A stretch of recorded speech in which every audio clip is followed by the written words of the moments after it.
राधा राधा भाइयों, आप सभी का स्वागत है मेरे इस नए वीडियो में। दोस्तों, एक ज़माना था जब बातें होती थी महिलाओं के ऊपर अत्याचार की, महिलाओं का उत्पीड़न का, महिलाओं को किस प्रकार दहेज के लिए जला दिया जाता था, किस प्रकार अलग अलग तरीके से उनको प्रताड़ना दी जाती थी, किस प्रकार से रास्ते चलते उनको छेड़ा जाता था, किस प्रकार से उनका शोषण किया जाता था शारीरिक और मानसिक तरीके से। लेकिन अभी अभी हाल फिलहाल में ये देखने को मिल रहा है कि महिलाओं के ऊपर अत्याचार तो रुका नहीं है, लेकिन महिलाओं द्वारा अत्याचार का जो ग्राफ है, जो उसके घटनाएं हैं, वो बढ़ती ही जा रही है। अब हाल फिलहाल में आप देखेंगे वो सोनम रंगवंशी वाला जो घटना है, उसमें उसने अपने प्रेमी के साथ मिलकर अपने पति की निर्मम हत्या करवा दी, वो भी पूरी तरह का योजनाबद्ध तरीके से। अगर आप देखेंगे जो नीले ड्रम वाला केस है, उसमें सौरभ की हत्या उसकी पत्नी मुस्कान ने कर दी। वैसे तो बहुत सारी ऐसी घटनाएं हैं जिसका विवरण इस वीडियो में देना तो संभव नहीं है, लेकिन बढ़ते ही जा रहा है पुरुषों के प्रति भी अपराध अगर देखेंगे, जिसमें से ज़्यादातर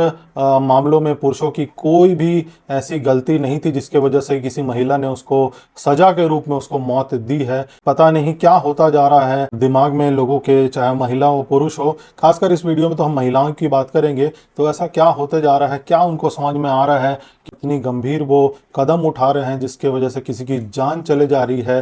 तो आज इस मामले में आपका बात करेंगे। अभी भी अगर मध्य प्रदेश के धार जिले में एक घटना हुई है, उस घटना भी बहुत चौंकाने वाली थी। मैंने पहली बार जब वीडियो देखा तभी मैं समझ गया था कि कुछ ना कुछ इसमें इसके पीछे कुछ ना कोई राज है, क्योंकि जिस प्रकार से वो रो के घटना का बयान कर रही थी, एक भी उसको चोट कहीं पे नहीं लगा था, उसके पति की मौत हो गई थी, तो कहीं ना कहीं ये संशय बढ़ते जा रहा था। भारत में महिलाओं द्वारा गंभीर अपराध और हत्याओं में संलिप्तता के मामले समाज के लिए चिंताजनक बने हैं। मनोवैज्ञानिक के अनुसार इसके पीछे घरेलू प्रताड़ना, मानसिक तनाव, अवैध संबंध, संपत्ति का लालच जैसे कई मुख्य कारण हो सकते हैं। आधुनिक समय में अगर देखें तो रिवेंज वाला भी एक एंगल आता है, और दूसरा आता है अपने शरीर सुख और अपनी इच्छाओं की पूर्ति करना मुख्य कारण रह गया। क्योंकि राजा रघुवंशी नीले ड्रम, ऐसा उसमें केस में कोई प्रॉपर्टी या उसकी बात नहीं थी, वो तो अपनी इच्छाओं की पूर्ति थी और अपने शरीर सुख का पूर्ति था। तो देखा जाए, अब जो धार जिले में घटना हुई है कल की,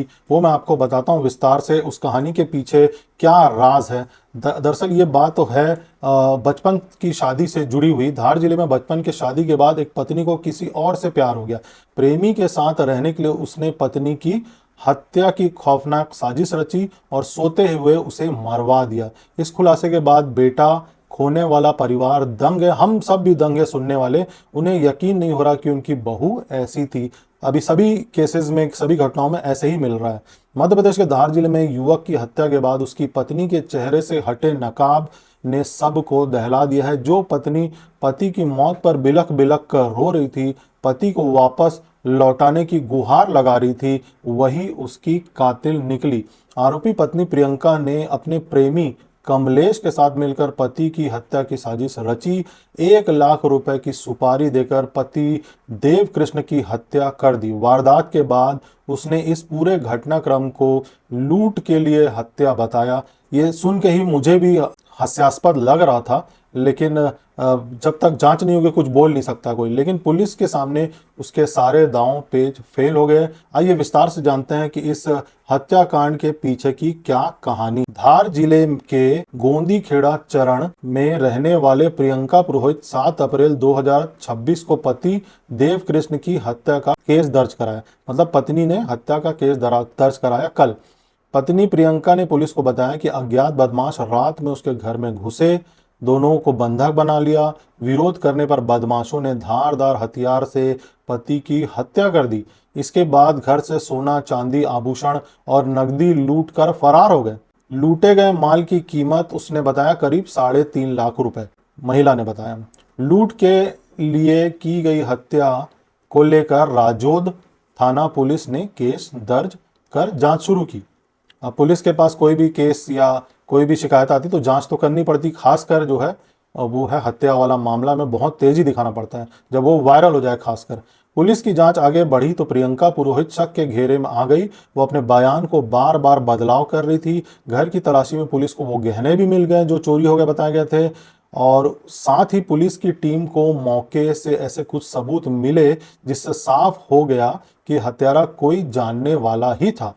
इसके बाद पुलिस ने प्रियंका से सख्ती से पूछताछ की तो वह टूट गई। पुलिस के पास कई प्रकार के तरीके रहते हैं, शारीरिक, मनोवैज्ञानिक और भी अन्य तरीके रहते हैं जिससे वो आरोपी को उसका मुंह से सच्चाई को निकलवा सकते हैं। ये रोज का काम है उनका। जांच में सामने आया कि देव कृष्ण और प्रियंका की शादी साल की उम्र बचपन में हो गई थी, 15 साल की उम्र में। उसका राजगढ़ में रहने वाला कमलेश पुरोहित के साथ अफेयर चल रहा था। दोनों एक दूसरे के साथ रहना चाहते थे, लेकिन देव कृष्ण के रहते ये संभव नहीं था, मतलब उसके पति के रहते ये संभव नहीं था। ऐसे में प्रियंका और कमलेश ने पूरी साजिश रची। कमलेश ने अपने साथी सुरेंद्र को 1 लाख में देव कृष्ण की हत्या की सुपारी दी। अब सोचिए, 1 लाख में कोई किसी का जान लेने के लिए भी तैयार हो जाता है। योजना के तहत सुरेंद्र देव कृष्ण के घर पहुंचा, उसे सोते हुए ही मौत के घाट उतार दिया। उसने प्रियंका को दूसरे कमरे में बांध कर डाल दिया, मतलब जो कातिल था। सुरेंद्र के जाने के बाद प्रियंका ने शोर मचाया और परिजनों को लूट की कहानी सुनाई। हत्याकांड के खुलासे के बाद पुलिस ने प्रियंका और उसके प्रेमी कमलेश को गिरफ्तार कर लिया है। सुरेंद्र अभी भी फरार है। तो ये थी पूरी घटना, कैसे कैसे क्या क्या हुआ। लेकिन विचार करने की बात यह है कि कोई ऐसा कैसे सोच सकता है कि अपनी इच्छा पूर्ति करने के लिए दूसरों का खून करने के बाद वो बच जाएगा। ये क्या अपने आप को, पुलिस का इतना बड़ा सिस्टम है, इतना बड़ा नेटवर्क है, लाखों पुलिस वाले अपने काम में दिन रात लगे रहते हैं। उनका पेशा ही ये है कि क्रिमिनल को और आरोपी को किस तरीके से पकड़ा जाए, क्या सबूत इकट्ठा किया जाए, किस आधार पर उनको दोषी बना जाए। ये पुलिस का 24 घंटे का काम है, जो कि दिन रात लगे रहते हैं। आरोपियों के आगे पीछे अलग अलग प्रकार के आरोप होते हैं, जिसको पुलिस पकड़ती है और उसके बाद उसको न्यायालय के माध्यम से जेल यात्रा तक पहुंचाती है। तो पुलिस को क्या मजाक समझते हैं इस प्रकार के आरोपी? मेरा ये कहने का मतलब है, जो लोग एक्सपर्ट है क्रिमिनल को पकड़ने के लिए, और आपने जीवन में कोई भी क्राइम नहीं किया, उसके बाद भी आप कैसे विचार कर सकते हैं कि आप पुलिस के हाथों से बच जाएंगे क्राइम का? आप जितना भी आप योजनाबद्ध तरीके से जो भी आप बनाइए अपना प्लान, लेकिन आप आज नहीं तो कल पुलिस आपको पकड़ ही लेगी और आपको सलाखों के पीछे डलवा देगी। तो आप इतना अपने आप को चालाक और इतना अपने आप को शातिर समझने की कोशिश ना करें कि आपको पुलिस नहीं पकड़ पाएगी। आपने अपराध किया है तो यहाँ तो आप तो छोटे, मतलब छोटा तो कोई अपराध नहीं है, तो अपराध अपराध होता है। लेकिन कई सारे जो बहुत प्रोफेशनल तरीके से अपराधी भी रहते हैं, उसको भी पुलिस कभी ना कभी पकड़ लेती है। तो इस प्रकार का जो खून करने का सोचते हैं, जो सोनम रघुवंशी का आपने उदाहरण देखा, कुछ दिन में ही पुलिस उसको पकड़ ली। आपने नीले ड्रम वाली जो महिला है, उसने अपने पति को मरवाया, वो भी कुछ दिन में अंदर हो गई। और इनकी चाहत क्या थी? एक का जीवन खत्म करने के बाद दूसरों के साथ सुख से रहना। तो सुख मिला? सुख नहीं मिलेगा, कभी नहीं मिलेगा। आप दूसरों को दुख देके अगर सोचेंगे कि आपका जीवन सुखमय हो जाए, ये कभी नहीं होने वाला है। इसको तो आदमी को अपने दिमाग में ऐसा स्टोर कर लेना चाहिए, क्योंकि इतने सारे साधु संत, इतने सारे ज्ञानी हैं भारत के, इतनी सारी किताबें हैं धर्म का, वो सब यही सब बताती है कि जैसा जैसा कर्म करोगे वैसा ही फल मिलेगा। ये तो एकदम बेसिक बात है जो बच्चों को भी पता रहता है, और आप इतने बड़े होके इस प्रकार का हरकत करते हैं कि अपने सुख के लिए किसी को रास्ते से हटा देंगे। अगर आपको शादी करने की मर्जी नहीं है, अगर आप शादी नहीं करना चाहते, तो आप ना ही करें शादी। इतना आप किसी का मर्डर करने से अच्छा तो अपने माँ बाप को आप समझा ले कि भाई मुझे नहीं करना है शादी। अगर आप बोलोगे तो मैं जीवन भर शादी नहीं करूंगी, लेकिन उससे नहीं करूंगी, इस प्रकार का कुछ बीच का रास्ता निकालना चाहिए। एक तो आप शादी नहीं करना चाहते हो, उसके बाद भी आप दूसरे से शादी करते हो जिससे आप चाहते नहीं हो, तो दोनों का जीवन तो एक बार खत्म ही हो गया। उसके बाद आप फिर इस प्रकार का अपराध करके किसी को जीवन खत्म कर देते हो, उसके बाद जेल में आप जाके आजीवन कारावास आप काटोगे। तो कौन सा सुख आपको मिला? कहाँ से आपको सुख आपने हासिल कर लिया?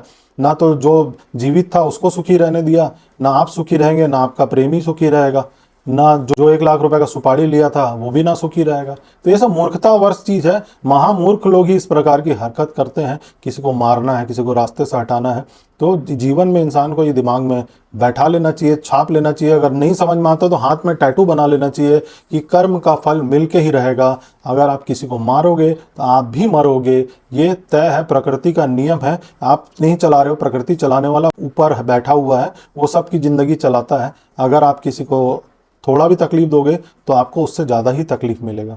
तो आप सभी ने वीडियो देखा, उसके लिए बहुत बहुत धन्यवाद। अगर पसंद आएगा तो आप वीडियो को लाइक कर दीजिएगा, चैनल को सब्सक्राइब कर दीजिएगा। राधा राधा भाइयों।